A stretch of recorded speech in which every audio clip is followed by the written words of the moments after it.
What's going on, everybody? Welcome to another edition of Mean Streets powered by FTN. I'm your host, Chris Meaney. Thanks, as always, for taking the time to hang out on this Throwback Thursday. Lots to get to on this show, including our very first guest. That's right. Super proud of this guy.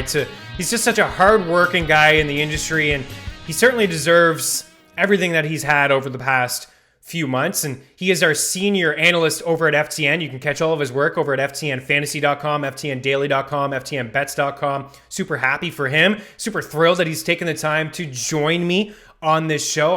I promise you're going to be able to take a lot away from what he does if you don't follow him already. dbro_FFB on Twitter. That's right. It's Derek Brown, the co-host of the Fade the Chalk podcast, which you should be subscribing to. Him and Adam Pfeiffer, they do a phenomenal job with that show. A lot of things that will just stick with you and help you in your fantasy football leagues, your betting leagues, or if you just like football and you want to sit back and hear two guys shoot this shit when it comes to NFL, they'll do it, and they'll do it well.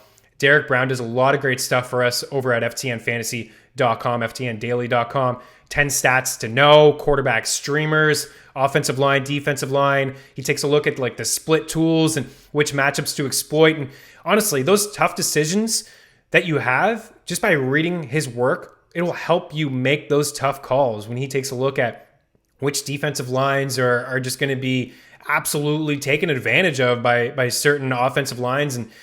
And another one that I really like is just his play calling, the pace and play calling article that he does.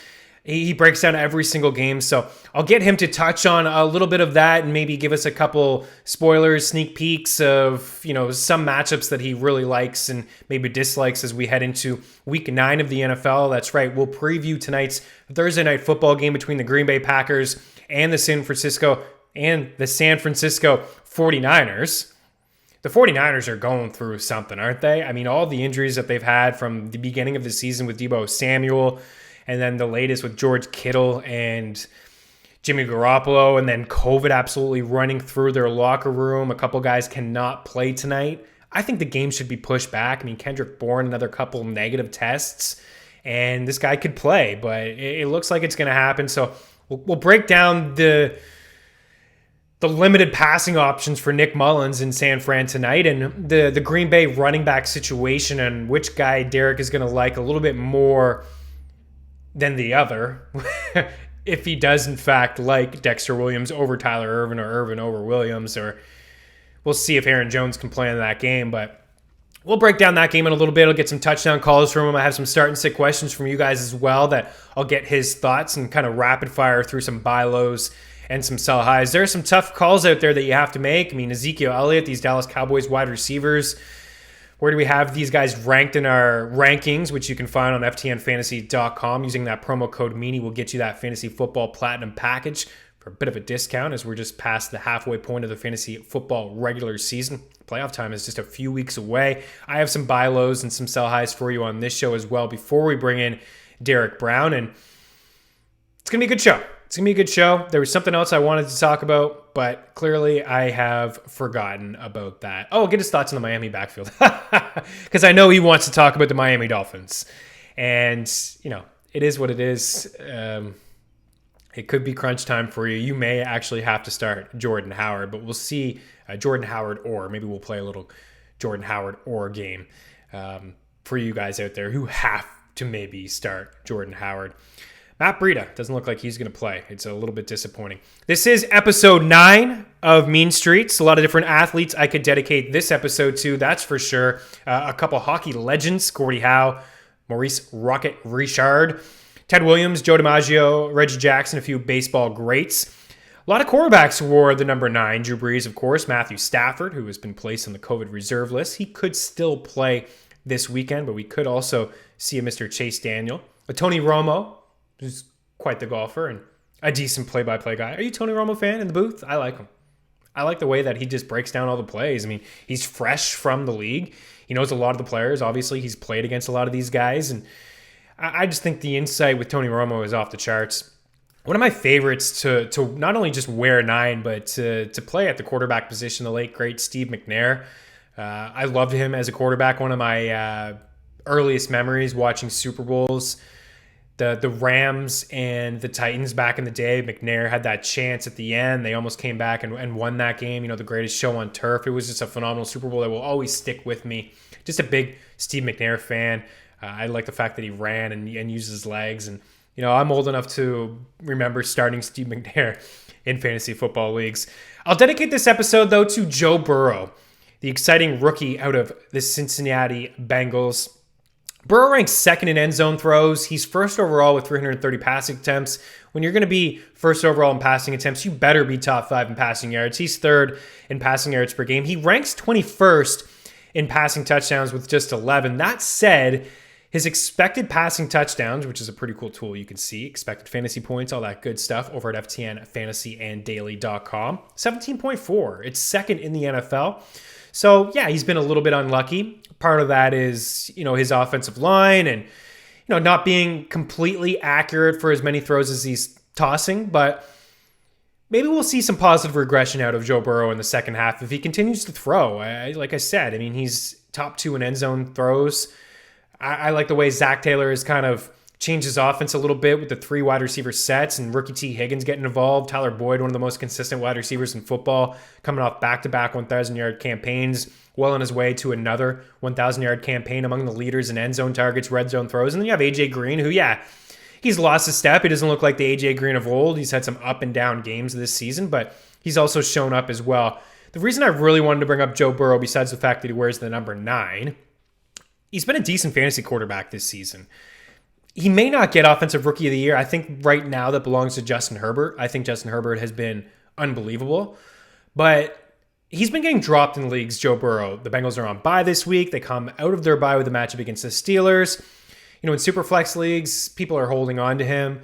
But I think if you've been scrambling at the quarterback position, if you're one of those people who've just been streaming from week to week and checking out D-Bro's article as quarterback streamers over at FTNFantasy.com, then, Burrow may be the guy for you in the last few weeks of the season. So after the Steelers, the Washington football team, who've actually been pretty good against quarterbacks, they have the best in terms of passing yards per game. They're number 1.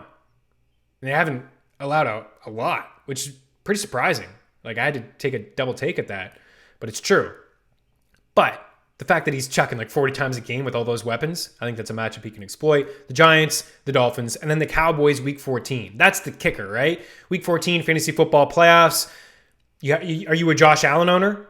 Do you want to start Josh Allen week 14 against the Pittsburgh Steelers? Or do you want to start Joe Burrow week 14 against the Dallas Cowboys? I think you know what the answer is there. So Joe Burrow, if he's been dropped, keep an eye. I think in this day and age with all these injuries and COVID, 2020's been crazy, hasn't it? I think you can get a lot out of just stashing maybe a quarterback. You want to head into your playoffs with a couple, right? Especially if you're in a good spot in the standings. You want to set yourself up now for week 14, 15, 16, week 13. Set yourself up potential bye. Looking at the matchups, you don't want to be scrambling with other opponents week 13, 14 for a quarterback. You want to have a couple quarterbacks. You want to have depth pieces on your bench just in case. And speaking of that, I was taking a look at the most dropped players before I jumped on here today. The most dropped players, running backs, Boston Scott, Giovanni Bernard, and Mike Davis. I think that's a mistake. You can't be dropping these guys. If you're in an 18 league, maybe. We don't know if Miles Sanders and Joe Mixon are going to be ready to go after the bye. We don't know if Christian McCaffrey is going to suffer a setback in his first game back this weekend, potentially back this weekend. You just don't know. You can't have these home run threats just on the waiver wire, especially heading into these last few weeks of the season. You need to have depth pieces on your bench. You need to be willing to cut guys like T.Y. Hilton. Where's the upside in some of these other wide receivers like a T.Y.? What are you going to get out of T.Y. Hilton, a John Brown? What's the point? You need to have these home run threat running backs. Chase Edmonds, going to start to pay off for you. You've waited 7 weeks. Boom. Alexander Madison, one of those guys that I view as a potential home run threat. Dalvin Cook has been already injured this season. He's had multiple injuries over his short NFL career. So he's another guy. I know he had a dead game when Cook didn't play, but he still has that upside, the potential. Minnesota wants to run the football. Schedule is decent moving forward. Alexander Madison is one of those guys. Latavius Murray, again, I know he's been disappointing. A lot of people have just pumped his tires as a flex play. with Michael Thomas out, and he just hasn't done a whole lot. But Alvin Kamara pops up on the injury report this week, probably going to play. But just in case, you don't know. Latavius Murray has already shown us before that he could put up RB1-like numbers if given the backfield. Latavius Murray is a guy that shouldn't be hanging around the waiver wire. Mike Davis, Boston Scott, Giovanni Bernard. We've seen these guys when the backfield is theirs, and they put up RB1-like numbers. Don't be just dropping them. If you want to flip a Gio to a Mixon owner, a Davis to a CMC owner, or a Boston Scott to a Miles Sanders owner, now is probably your time. You're not going to get a whole lot in return. I would just probably stash them in case anything happens. So interesting things to talk about on this show.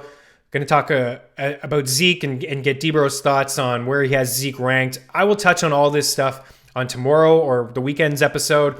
But I have Zeke right now, RB17. I'd play Gibson, Montgomery, Chase Edmonds, and Chris Carson if he plays over him. I like Lindsey over Melvin Gordon. I like Dexter Williams the most at a Green Bay, but again, I'll get Derek's thoughts. I have him as RB32 ahead of James White, Joshua Kelly, ahead of Ronald Jones. I believe that's Leonard Fournette's backfield. Matt Breida I had at RB23. Again, we'll get Derek's thoughts on this Miami backfield, but it's looking like Breida may not be able to play, dealing with a hamstring injury. Howard is not going to crack my top 30. But you could do worse. I will address that deeper a little bit tomorrow. Tomorrow is a big day for a lot of these injured players, especially Matt Breida. If he can't get on the practice field Friday, he's not going to suit up. Amari Cooper, I have ranked near wide receiver 40. I'd play Beasley, Slayton, Chark, Parker, Crowder if he suits up over him. I like CeeDee Lamb over Gallup. Again, these are things I will talk about on Friday, but I just wanted to address them with you guys today. A few guys that I feel like people should check in on. I write a buy low, sell high, dynasty buys, who to hold, who to stash, the most traded players, the most dropped players. I touch on all that stuff every single week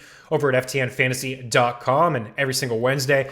So there's a few players I won't give all of them away. I'll tease a couple here.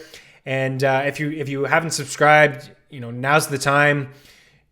Fantasy football playoffs just right around the corner. Use that promo code Meaney, will get you the discount. Noah Fant, I wanted to bring up. He's got 16 targets and 10 catches in his last 2 games since returning from an injury. He's 9th in fantasy points per game among tight ends who have played 5 games. 7.4 targets per game, just behind Darren Waller's 7.6. He's 3rd in targets per game among active tight ends behind George Kittle and Zach Ertz. We know Kittle's not going to play for the rest of the year, and Ertz is a couple weeks away from returning. And really, he's 4th in catches at the tight end position per game, that is. He's missed some time. He looks healthy. He looks good. Marquis Brown is another one. I don't really target these guys in redraft leagues. They're more best ball guys for me. I don't really like to have these low risk, high reward, low volume, or it's more of a high risk, high reward, but low volume. Like, I don't like to get guys who have 3 or 4 targets a game. I mean, he's coming off a game where he had 2 targets, 1 catch for 3 yards. Yeah, he had a touchdown. He's had 4 or fewer catches in 4 of his past 5 games. He's only hit the 80-yard mark twice, week 1 and week 4, so it's been some time. And the Ravens don't have that high-volume pass attack. I mean, they just don't chuck a lot. Gus Edwards, J.K. Dobbins, and Lamar Jackson, they all had 15 rushing attempts last week. They like to run the football. Squeaky wheel, sure. Brown's talking. He wants the ball more. Use him. Lamar Jackson said it's on him. Would I be shocked if Lamar topped his, Marquis Brown topped his target number in the opening drive this weekend? No, I wouldn't be shocked. Lamar probably throw to him 3 of the first 5 throws will probably be to Marquise Brown. That's not why I'm saying to buy low. I like the schedule. From week 11 to 16 is pretty good. Tennessee, Pittsburgh again, tough. But Dallas, Cleveland, Jacksonville, and the Giants. It's pretty darn decent. It's enough for me to want to check in on Lamar Jackson and Mark Andrews as well, for sure. Allen Robinson, just taking a look at some of the playoff schedules, this is the time of the year where you really just need to be looking at matchups. I don't think Allen Robinson is available. There's been some talk about switching quarterbacks and, Mitch Trubisky dealing with a shoulder injury, so I don't think he's going to get in there. I think it's going to be Nick Foles, but it doesn't really matter. Allen Robinson was a top 10 wide receiver last season with poor quarterback play, so I don't think it matters at all. But from week 13 on, schedule, it's prime time. Detroit, Houston, Minnesota, and Jacksonville. And like Cleveland as well. Prime time. I mean, the Browns have a tough matchup against Baltimore week 14. But other than that, I mean, it's pretty good after the bye. Houston, Philly, Jacksonville, Tennessee, those are all teams that you can throw on. And he's getting dropped in leagues. So I'm seeing Marquise Brown get dropped in leagues and Landry. It's probably shallow leagues. You're playing in the 18 league. I get it. You don't want these guys, maybe. But deeper formats are probably not getting dropped. But I think they could be had, especially with Jarvis Landry on a bye this week. Does the Jarvis Landry owner need starts now? Does he need a W right now? I've said this before so many times. Like, this is the time of the year where you can take advantage of desperate owners. And I'm seeing him get dropped in leagues, probably because he's on the bye and he's coming off a 4-catch, 52-yard game. It's only the third time this season he's had over 50 yards. So overall, he hasn't had a great season. And it's a risky buy because he's been dealing with injuries, got the hip and rib injury, among other things that he's had to deal with this year. But he's coming off a season-high 11 targets through week 8. He's the number one option in this passing game, now that Odell Beckham Jr. is lost for the season. So if you make it past that quarterfinal matchup against Baltimore, you can start him against the Giants in week 15 and the Jets in week 16. So pretty good spots there for Jarvis Landry. Dave Montgomery, don't need to spend a lot of time on him. I have been pumping his tires to an extent. I mean, how much can you really pump Dave Montgomery's tires? But last week, I thought he had a pretty good week, 89 rushing yards against the Saints. That's the most rushing yards the Saints allowed to a running back since 2017. They've gone 50 straight games without allowing a 100-yard rusher, and Montgomery flirted with that. Yeah, he needed overtime to get there, but he's getting a lot of usage, and that's what I like. He played 86% of the snaps against the Saints. That's a check for me. 21 carries, the third most he's ever received. 26 opportunities, that's carries plus targets, the second most he's ever had. So he's getting a lot of volume. Detroit, Houston, Minnesota, and Jacksonville from week 13 to 16. Phenomenal stuff. Leonard Fournette, I think I touched on him last week as his stock rising up, but I feel like the window is really closing on trying to acquire this guy in a tough matchup this week against the Saints. Just alluded to their strong run defense, but Ronald Jones had that fumble, and last week it resulted in a season-high 15 carries and 21 opportunities for Leonard Fournette, 6 targets. He's got 13 in 2 games since returning, 9 grabs over that span, short yardage back, catching balls into the backfield, goal line back. Has the bye week in week 13. So I think that could be, a little bit of a reason to bring up to the Leonard Fournette owner. Like, hey, listen, geez, you need a W week 13. You might not make the playoffs. Can you have a Leonard Fournette on a bye? Can you afford that? Like, who are you going to be able to plug in, right? So those are just little things. Zack Moss, again, another guy that I brought up. They both had 80 yards on 14 carries last week, at least 80 yards. But Moss out-snapped Singletary. He's that early down back. He had the 6 red zone rushing attempts to 1 from Singletary. So that's another guy that I would buy. I just feel like the window is absolutely closing there. One guy that I would sell, and this is crazy, because I just saw DK Metcalf get traded in one of my leagues, and I wasn't happy because I wanted DK Metcalf. It went to an owner where I'm fighting for a playoff spot with this guy, and now he has DK Metcalf, and he whooped my butt last week with DK Metcalf on his squad. Who in their right mind would trade DK Metcalf?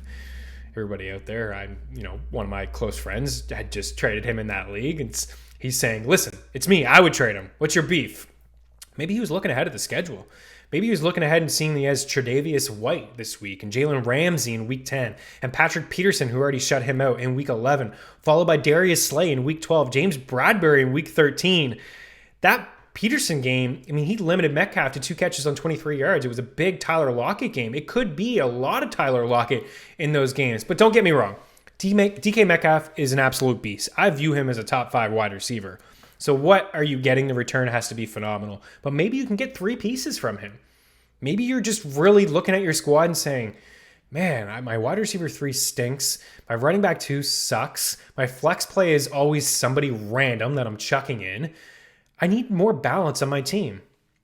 That's a way that you can get more balance on your team. I know it's tough. I know it's tough to even consider trading DK Metcalf. I don't think I can do it, personally. I think he can get by with these matchups. I don't think these guys they're going to slow him down, but not to the extent where he can't produce our wide receiver 1 like numbers, or at least wide receiver 2. He's been an absolute beast now for 12 games in a row, right? It's usually a touchdown or 50 yards. Seems like a lock. And Russ is cooking. So I get it. It's super tough.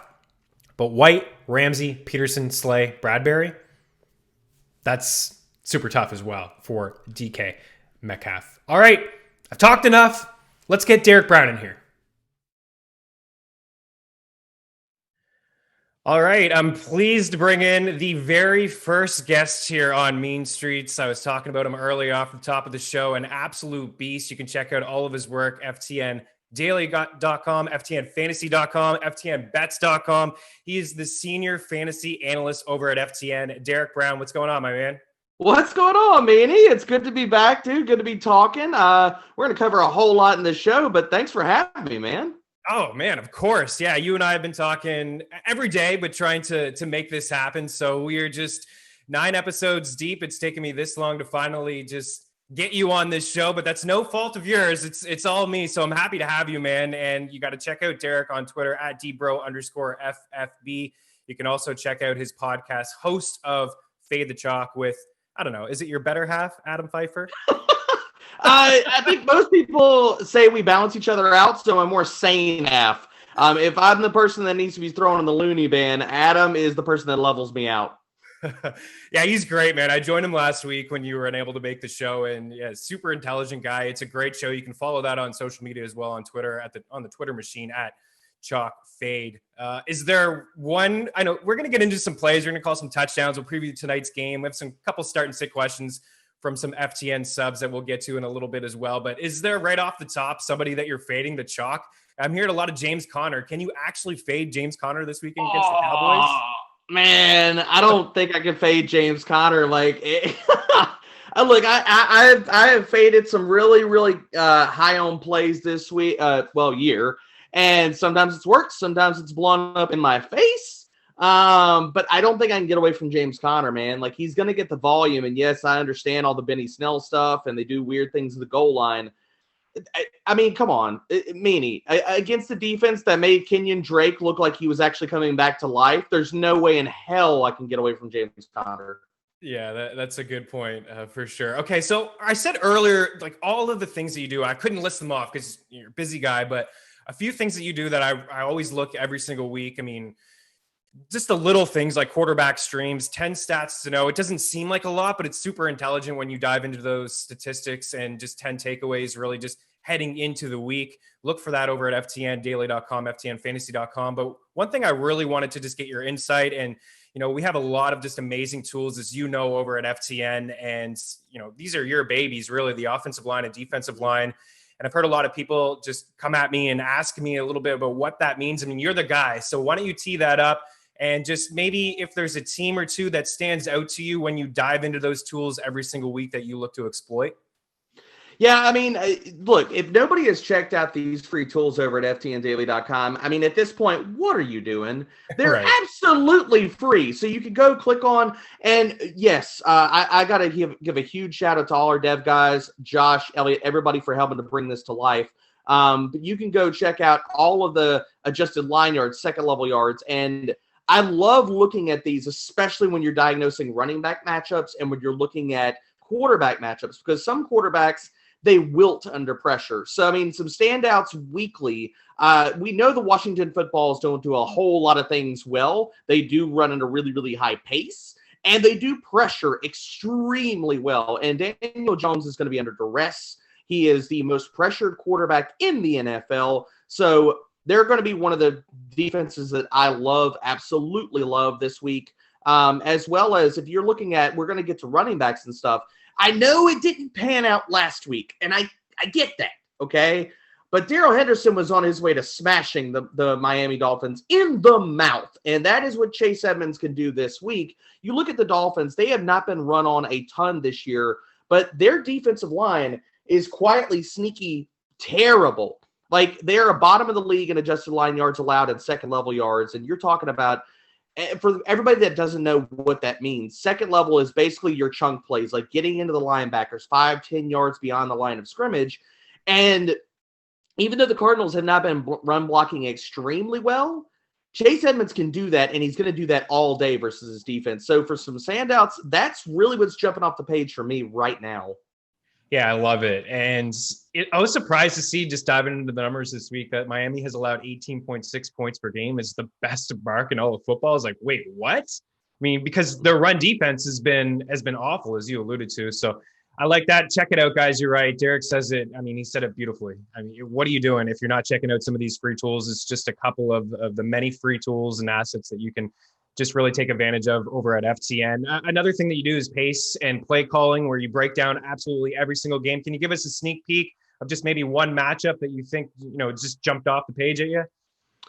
Yeah, I mean, I was talking about Washington. They're running at an extremely high pace. I think if you're looking at some other games that could surprise in pace, as bad as the Cowboys have been, and we're talking about James Conner, the Steelers, when they've been in neutral script, like if somehow the Cowboys can keep this game at least a little bit close. The Steelers are top 13 in neutral script pace, and the Cowboys are still running a ton of plays, regardless of who's at quarterback and how bad they've been.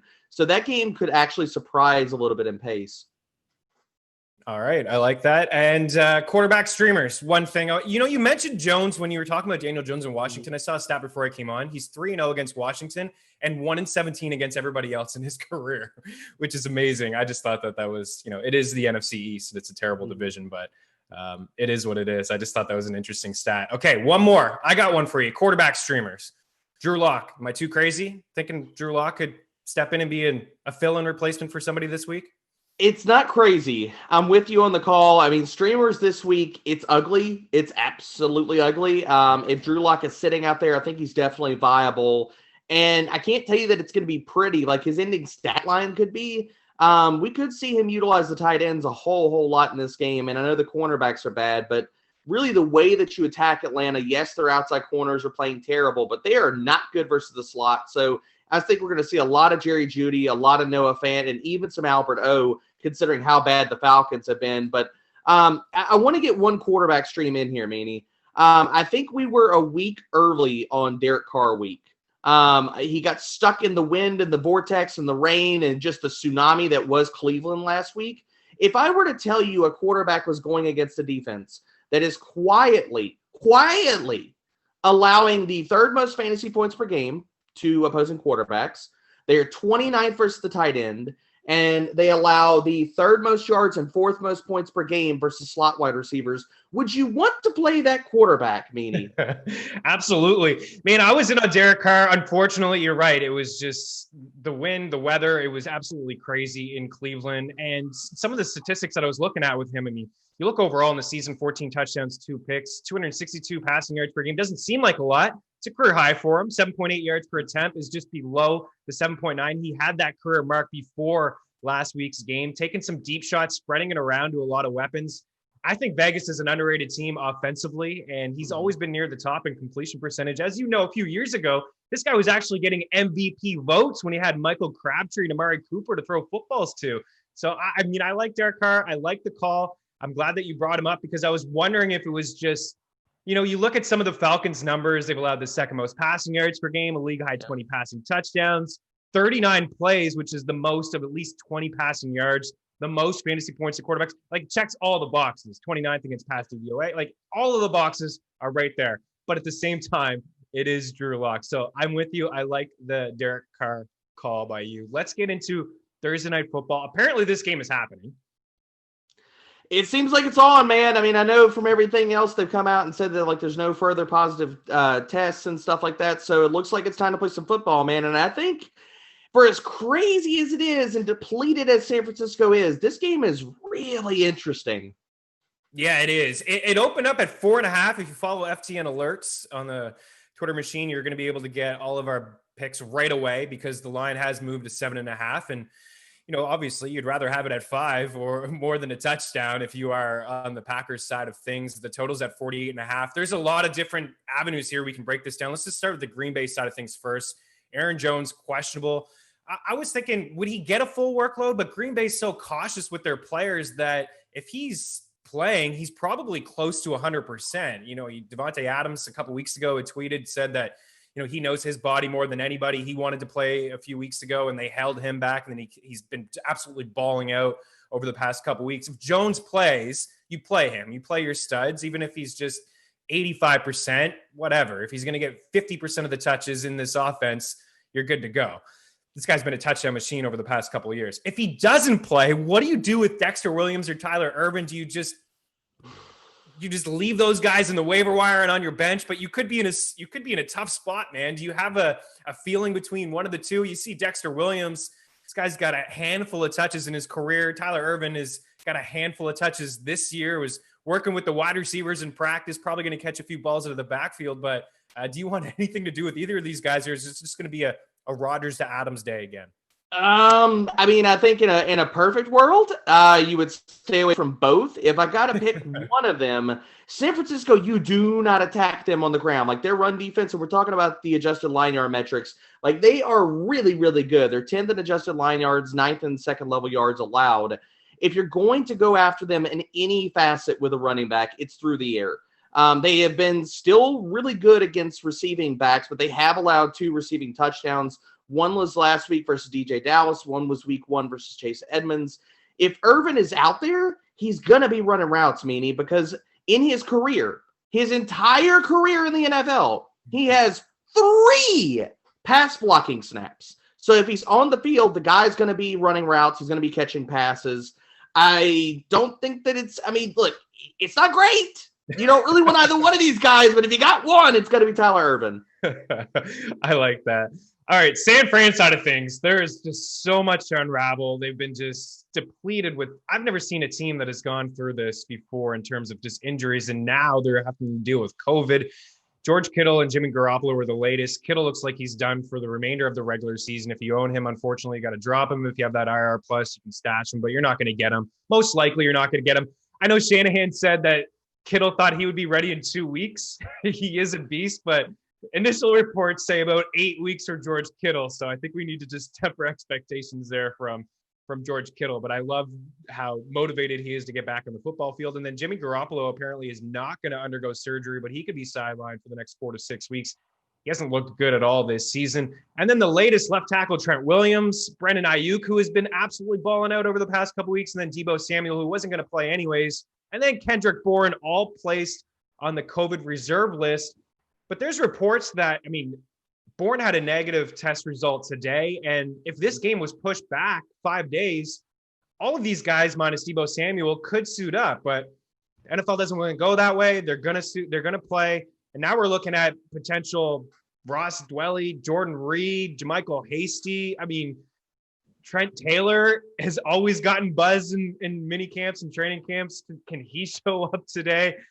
Oh, man, what do you make of the Niners here? And if there's no Reed, would you dial up Dwelly as maybe a top 15 tight end this week? Yeah, I think Boss Dwelly is definitely in play, man. I know that the Packers beat writers are not big fans of DVOA, and they think it's witchcraft. I don't really understand that, not liking numbers and analytics, but whatever, this is where we are. The Packers have not been tested by a ton of tight ends. Now, whether that's pressure, whether that's cornerbacks or just bad quarterback play, because Matt Ryan looked like he needed to be wearing a depend when they played at the Packers. But I think that San Francisco can attack with Ross Dwelly. They are 28th. Green Bay Packers are 28th in DVOA versus the tight end position. They've only been targeted the fewest amount in the NFL with tight ends versus their coverage, 29 times, but they have allowed 23 receptions. So I think Ross Dwelly's in for a lot of work here. We don't really know if Jordan Reed is even going to play. He still hasn't been activated. I've been waiting and watching beat reports to see if that happens. Definitely, if he plays, he could definitely get a lot of work in this game as well. Like the way this matchup sets up, San Francisco can still move the ball a whole lot. Like people that are willing to bury them in this matchup, I really think are getting a little bit too cute because Shanahan can use motion, can use misdirection in this game, can utilize the run game, his running backs in the pass. Like the way you attack the Packers is with tight ends and their opposite corner, not Jair Alexander. So if we're looking at some of these guys and who is going to face Jair Alexander, I think Kevin White is the guy that's probably going to see a bunch of him. I know that we have to go way back, like get in the DeLorean, go way back in time to when Kevin White was actually seeing NFL snaps, because he's been on the practice squad this year, but he played 51 to 53% as left wide receiver previously. He has the athletic profile. I think he slots into that Brandon Ayuk Deebo role this week, which is going to see a lot of Jair Alexander. On the other side, I think it's going to be River Craycraft. He's going to come off the practice squad. He's a possession type of receiver. I think you see Trent Taylor when they do actually go into 11, which is very, very few of their snaps. I think Taylor goes inside and Craycraft, he's like the discount version, if you want to go the discount dollar store version of Kendrick Bourne, more crafty, more of a route runner. I think he's going to get Josh Jackson on the other side. So I think that San Francisco can attack this defense in a few different ways. Green Bay is quietly bad versus tight ends. Their opposite corner is bad. And they are 32nd in the NFL versus pass catching running back. So I think you're going to see a lot of all these guys, a lot of JaMychal Hasty and a lot of Jerick McKinnon in the passing game. And I really think that like San Francisco could put up some points in this spot. It sounds to me like you're thinking the Niners could maybe not win this game, but cover the spread. I think so. I definitely think it's in play. Okay. All right. Yeah, I think Ross Dwelley, it's always risky, but it's a tight end position. You know, last week I felt like towards the end of the game when Nick Mullins came in under center, I mean, they started to move the ball. The game was already out of hand, but at least there were some positive takeaways from that game. He had 4 targets. He had the touchdown, the red zone look as well. And Jordan Reed, yeah, keep an eye on his status. I think he's more of a riskier play in season-long formats. But as you know, Derek, in his first few games, he was on a bit of a pitch count. He wasn't playing a ton of snaps, but when he was on the field, he was running routes and he was getting targeted, and he's been a red zone beast his whole career. So that's somebody to keep an eye on too. Let's rapid fire through some of these props. Jerick McKinnon over under 27.5 rushing yards. I'll take the over, barely. 6.5 rushing attempts. You're probably going to take the over if he's going to get to a 28 there. Yep. I'll take the over. What about, because I think he's going to be more involved through the air. 21.5 receiving yards, over under. Oh, I would max bet that. I think he's easily going to get. He got that last week. He's going to get it this week. 2.5 catches. Now, this is a lot of juice. I'm seeing on our prop shop, it's up to -162 bet MGM. That could climb. It could get up to -180. You'll really have to lay some juice, but it's got to seem like he's going to catch 3 balls today, don't you think? Oh yeah, I definitely think. I mean, if you're betting the reception or the receiving yards, then he's going to catch more than 2. I mean, if we're talking about he's going to get more than 21 receiving yards, he's not catching 1 for 30 or 40. That's not going to happen. So we got to take the over on the receiving. Yeah, these kind of go hand in hand. JaMychal Hasty, I feel like they could really turn it over to him. Last week, it's been 3 straight weeks, really. He's kind of filled in for an injured running back on this 49ers squad. I know Tevin Coleman came in, had a couple snaps, and then he was done. Hasty over 15.5 rushing attempts tonight. Oh, that's a really good line. Dang it. I'll take the over. What's his rushing yards prop at? 63.5. Woo! They set the lines really good. I mean, they honestly, do, right? They know what's going on in Vegas, right? I've said this before. They build big buildings in Vegas. They get it done. Yeah, I mean, honestly, I'd probably be avoiding both of those and just taking some of the other edges. But if I'm forced to pick one of them, I'll take the over for both. And his catch prop is 1.5 and 11.5 receiving yards. He hasn't been a big player over the past couple of weeks, but he can certainly catch a ball, catch 2 passes. Seeing how depleted this Niners squad is, I'd feel a little bit more comfortable rocking the over 1.5 receptions and over 11.5 receiving yards as I do the 15.5 rushing yards. So that'll do it from this game. It's going to be an interesting one, man, but I'm looking forward to it. I got Hasty in a couple spots, so I need him to kind of ball out. Maybe he can get a red zone rushing attempt that he can convert for a touchdown for the 2nd straight week. Let's move into the Sunday games, week 9. You and I did this before in the past where we were calling some touchdowns, but we wanted to revisit that. Somebody had said, where did that show go? Where you and Debro were always calling touchdowns. So we're bringing it back here, a little bit of a segment. Let's start at the running back position. It's easy to go Dalvin Cook, James Conner. These guys are beasts. They're probably going to fall in the end zone. I won't take any shots at you if those are your guys. But who are you feeling from the running back position going to be able to find pay dirt this weekend? I think Edmonds is the easy call too. If we're going to go a little bit off the board, and I'm going to go back to this other game, I think Justin Jackson can get in the end zone. The Raiders have been really bad in the red zone against rushing. So I won't be surprised if he finally finds the end zone in this game. Well, those were my calls. Chase Edmonds and Justin Jackson, James Robinson. These are the 3 guys I feel like are pretty good. Can we get cute with DJ, David Johnson? Is that getting too cute? I mean, this is a pretty good spot against the Jags. It's a good spot. No, I mean, I can't tell you that his ending stat line is going to look good because it really hasn't all season long. But no, I think he can get in the end zone here. Jacksonville they're basically been the flow chart versus running backs and tight ends. So I think it's a good spot for him to find 6 points. Yeah, I mean, and it's a beautiful matchup for Watson too. I mean, they really just taking a look at all the fantasy points against, yards per attempt allowed. It's just Jacksonville just kind of is right there all over the place. So, all right, wide receivers, who are you feeling?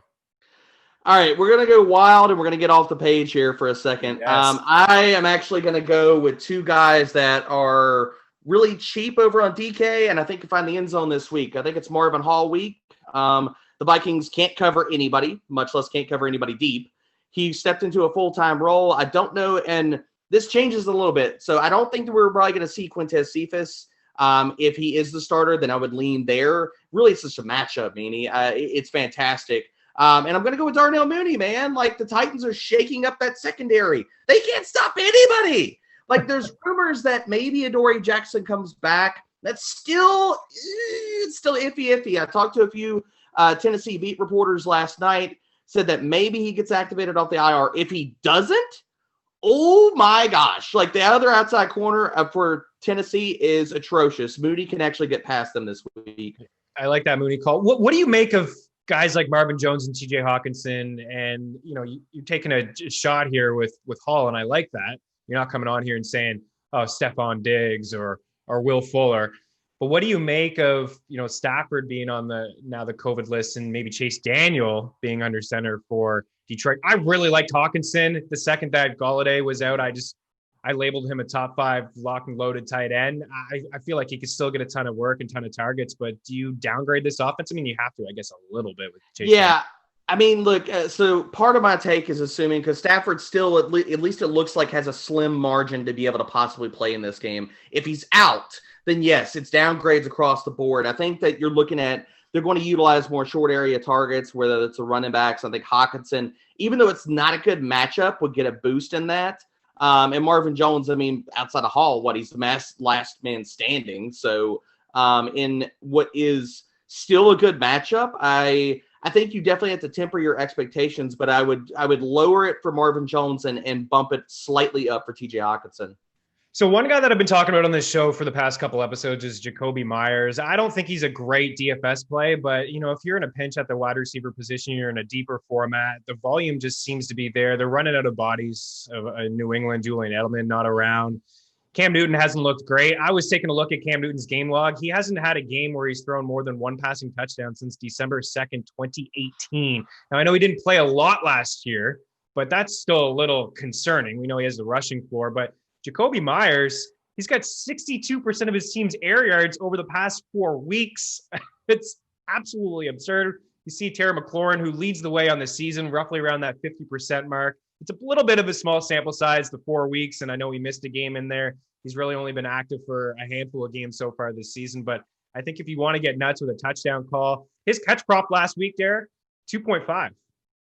Ooh. I mean, he hit that first drive. I like that. And I talked about Myers on Fade the Chalk earlier this week as a waiver wire guy, and people were like, what? But if you look at his next few weeks, all the slot matchups that he's going to get, if he retains that slot role, I know that they just traded for, signed, what have you, Isaiah Ford. But if he retains the slot role, which I think he probably will, the matchups moving forward, if you're over on FTNDaily.com, you go to our advanced DVP tool for wide receivers, they're really, really nice, whether it's like yardage allowed, slot touchdowns allowed. He's got a nice window for the next 6 to 8 weeks. So I love that call, Meaney. Yeah, I think that it's possible that he keeps that slot role at least early on, but Isaiah Ford probably is better suited for it. But they have been taking some deep shots with him down the field as well. He does have a pretty high ADOT over that 4 week span as well, flirting with around 20 average depth of target, which is pretty significant. I'll start at the tight end position.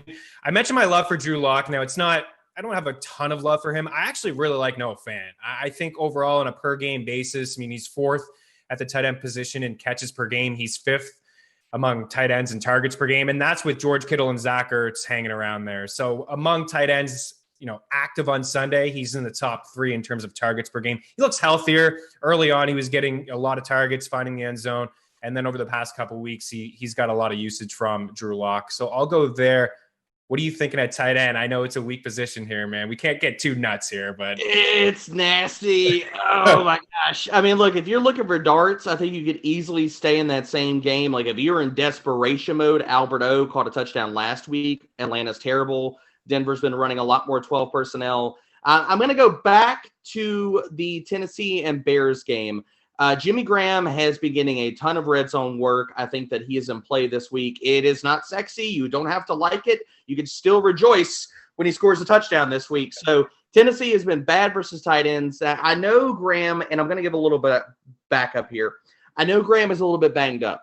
If there was any way he missed this game, then I would just move straight over to Cole Kmet. I think that he'd get a lot of run. Matt Nagy's talking about getting him more involved in this offense. So if Graham were to miss, I'd like Cole Kmet a whole lot in this matchup. Nice. And Jimmy's been what you want from the tight ends. You just want somebody who's going to get targets inside the red zone, inside the end zone. So he's right there among the tight ends in terms of just getting usage inside the red zone. That's all we want. We'll get you out of here on this rapid fire through a couple start and sit questions. DJ Chark, in or out on Chark with potential Jake Luton under center? I think he's still worth a start. Houston is 32nd versus short passing. For all the talk about Luton's arm, I think it's short passing, and that's how they get it done. Antonio Brown, would you start him this week? I know it's all about context, but where do you have him in your rankings? Which, by the way, can be found at ftnfantasy.com. Not just D-Bros, myself, Jeff Ratcliffe, Brad Evans. Those are the guys you really want, let's be honest. But we do our part there and participate in the rankings. Is Antonio Brown a wide receiver 3, a flex play for you? Or is he just too risky? Oh, I really want to see it first. I got to see a week of how his usage is. I mean, look, if you're desperation, sure. But outside of that, meh. Where do you have him at, Meaney? Because I'm diving into my ranks. It should be live on the site today. Is he a top 40 guy for you? I got him like 42. That's just about really, yeah, at just 42 out of just, we got 4 teams on bye. We have, a couple injuries. These Niners guys, like Ayuk, for example, is somebody that I had as like a top 17 wide receiver this week. I mean, so there's some guys that have just kind of, with injuries have just kind of disappeared this week where I have Brown ranked that way, but I don't love it. It's just Antonio Brown. And I know how much Brady likes him. And in that one game that they had together last year as a Patriot, what did he have? Like 8 targets, 4 or 5 grabs, had a touchdown. It came against the Dolphins, but if you figure Lattimore is probably going to be on Mike Evans, it's not a matchup that he's been able to exploit. I mean, Lattimore's really had the better of them. These guys have, been duking it out on the field over the past couple of years. So maybe Brown gets a few more looks there. It remains to be seen if Chris Godwin is going to play. So that's kind of where I have him. I think it's a risky play. There's obviously upside there, but there is that chance where, maybe he only plays 20 snaps or maybe he pulls a hammy. Like there is a lot of different variables here when talking about Antonio Brown this week. Speaking of just nasty and, oh man, I can't even say this. Miami backfield, Matt Breida. If he doesn't play, would you dare play Jordan Howard or Patrick Laird? Like, how do you see this shaping up in Miami? And this is just a complete fade here. Okay. If Breida is out, then Jordan Howard's going to garner enough. It's nasty. Good God. Why I know it's gross, but there was a question on the last episode was, okay, if Breida doesn't play, do I play Jordan Howard? Or I forget who the guy was, but like, should I play Jordan Howard as a guy who potentially we saw what he did in the first couple weeks. Just 1 yard touchdown, 1 yard touchdown. I think you roll him out there, and I would put him somewhere in the top 36 for running backs. He will probably fall somewhere out like in the 24 to 36 range with no Matt Breida on the field. Like if Breida misses, then Howard's due for 15 probably touches on the ground. Obviously, we know he can't catch anything, but he'll probably fall somewhere like he's like the unsexy Damian Harris probably. So like 15, and he gets into the end zone and he's the top 30 play for you. So, yeah, it's gross, man. I can't believe you do this to me, but, yeah, I play him. I had to just because of the question I saw this morning before I popped on. I was like, oh, my goodness. I mean, you just never know, right? People are in tough spots so far this year. Okay, true rapid fire, and we'll get you out of here. Jonathan Taylor, buy or sell? Oh, sell. Zeke, buy or sell? Buy. Chase Edmonds, buy or sell? Buy. Buy. Yeah, I agree. Leonard Fournette, buy or sell? Buy. Clyde Edwards-Helaire, buy or sell? Buy.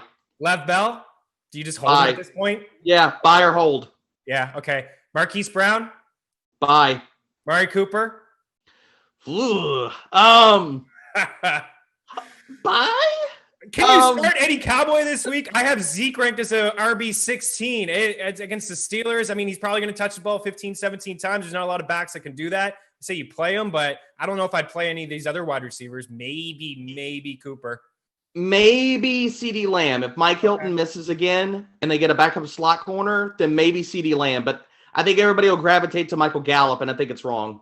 Okay, and I'll truly get you out of here on this. Austin Hooper, I know you had a bit of a rant. Yes! What makes you love Austin Hooper so much, buddy? All right, so how do you tell me to rapid fire this when I got to give a love letter on him? Man? Oh my gosh! Rob's probably rolling his eyes. Producer Rob, like, come on, you said we'd get you out of here on this a million times. Just quickly though, Austin Hooper, why do you like him so much? Is it to do with Odell Beckham Jr.? I know they use a lot of their tight ends. Yes, they run the football, but that's it, right? That's part of it. The other part of it is that over the last 3 games that he played, he was third in weighted opportunity, third in target share, behind only Travis Kelce and George Kittle. The remaining schedule for the Browns, he doesn't face a team that's top 18 in DVOA versus tight ends until week 16, Meaney. So what else at the tight end position? We're talking about it's nasty, man. A guy that's going to get 7 targets. He's facing teams that are 18th or worse. The rest of the season, why would people not love that? I don't know. And he was trending up too before he had to miss a couple games. All right, that's D-Bro. Give him a follow on Twitter, D-Bro_FFB. That's why you need to check out his show, Fade the Chalk with Adam Pfeiffer.